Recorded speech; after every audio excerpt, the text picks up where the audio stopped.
Hey everyone, welcome back to Car Flash at the garage, where badge hype gets stripped away, spec sheets get put to the test, and brochure talk gets thrown in the glove box. If you're new here, hit that subscribe button and buckle up. We don't deal in fluff or marketing gloss, just raw, unfiltered driving truth, straight from the tarmac. Today, we're dialing it back to a name that once shook the streets and lit up tuner forums. The Dodge Neon SRT4. But this isn't 2003. This is the all-new 2026 Dodge Neon SRT4, a reborn, retooled, and ready to raise hell. Let's break down whether Dodge has truly resurrected a legend or just slapped a sticker on nostalgia. Exterior: first glance at the new Neon SRT4 and you already know it's not trying to blend in. The front fascia is pure aggression. A wide, open grille and no fake vents here, flanked by deep-cut LED headlights that look like they're squinting with intent. The hood has been carved with dual heat extractors,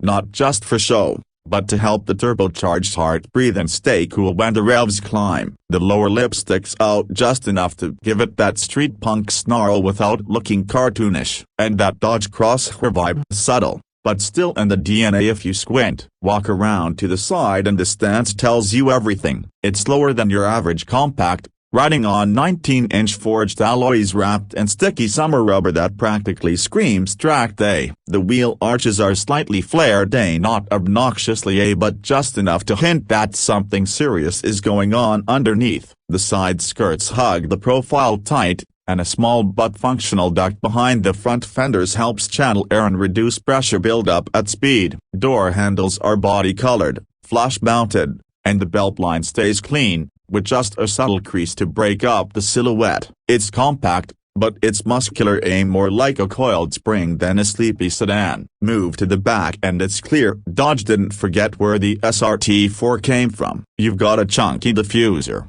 dual exit exhausts that actually sound angry when you fire them up, and a subtle deck-led spoiler that's more functional than flashy. The taillights are LED with a slight smoke tint, giving them that sinister nighttime glow. No oversized wings or weird fake carbon here, just well-balanced aggression that reminds you this is a driver's car, not a cosplay build. Interior: slide into the cabin and you'll see where Dodge made a conscious choice to keep things driver-focused. No ridiculous touchscreen swallowing the dash, just a nicely integrated 10.5-inch infotainment screen with physical controls below for climate and performance settings. The steering wheel is thick-rimmed, flat-bottomed, and wrapped in Alcantara with red stitching and SRT badging. It feels serious. Paddle shifters click with authority if you opt for the DCT, though the 6-speed manual is where the real fun lives. More on that in a bit. The seats, heavily bolstered recras with adjustable thigh support and heating. No ventilation, and that's okay. They're designed to hold you through corners, not pamper you on a grocery run. Red seatbelts and contrast stitching throughout give it a splash of attitude without veering into boy racer territory. The rear seats are usable, barely, but you didn't come here for rear passenger comfort. Materials are mostly soft touch up front, with harder plastics in less crucial zones. It's not luxury, but it's not cheap either. It's built to take abuse, track abuse, daily abuse, and still look good doing it. Now let's talk about what really matters, the heart of the beast.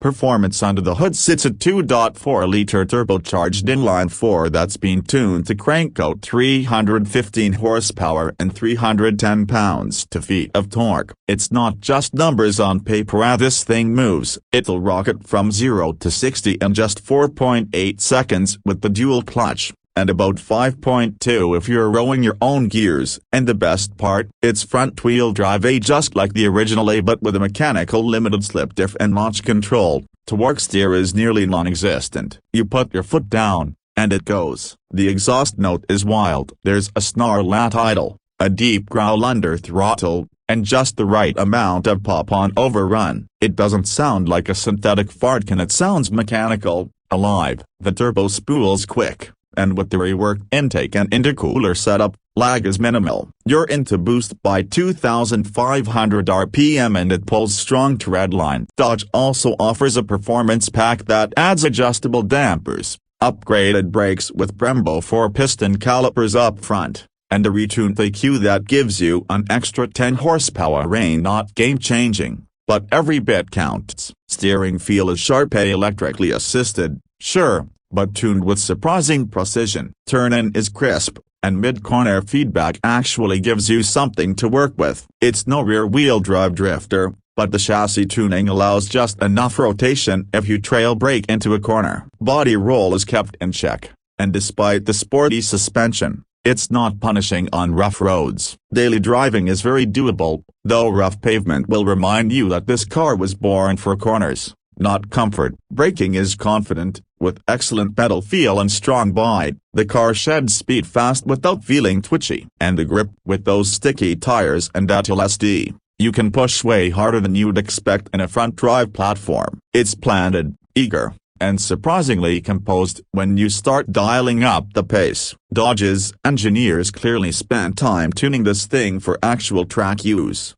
not just Instagram glory. Fuel economy, you're looking at around 24 miles per gallon combined with the manual, maybe 26 with a DCT. Not bad for the performance you're getting, though that depends on how often you bury your foot in the throttle, which, let's be honest, will be often. Price-wise, the 2026 Dodge Neon SRT4 starts at $34,995. That gets you the 6-speed manual, base recras, and the full 315 horsepower. Add about $1,800 if you want the DCT. The performance pack, that's another $2,500, and honestly, worth every penny if you're planning to do anything beyond straight line pulls. Fully loaded, you're looking at a shade over $40,000, which puts it in direct competition with the likes of the Honda Civic Type R, Hyundai Elantra, and even the Subaru WRX GT. But here's the thing, the SRT4 has something those others don't: attitude. It's raw, loud, and unfiltered in a way that feels like a throwback, but with just enough modern finesse to make it livable. Dodge didn't try to make it a luxury hot hatch, they made it the street brawler, plain and simple. So here's the verdict. The 2026 Dodge Neon SRT4 isn't just a nameplate reboot, it's a full-on resurrection with teeth. It honors the legacy of the original by keeping the FWD layout, the turbo punch, and the in-your-face vibe that made the first one so iconic. But it adds real refinement where it matters: chassis balance, interior usability, and build quality. Is it perfect?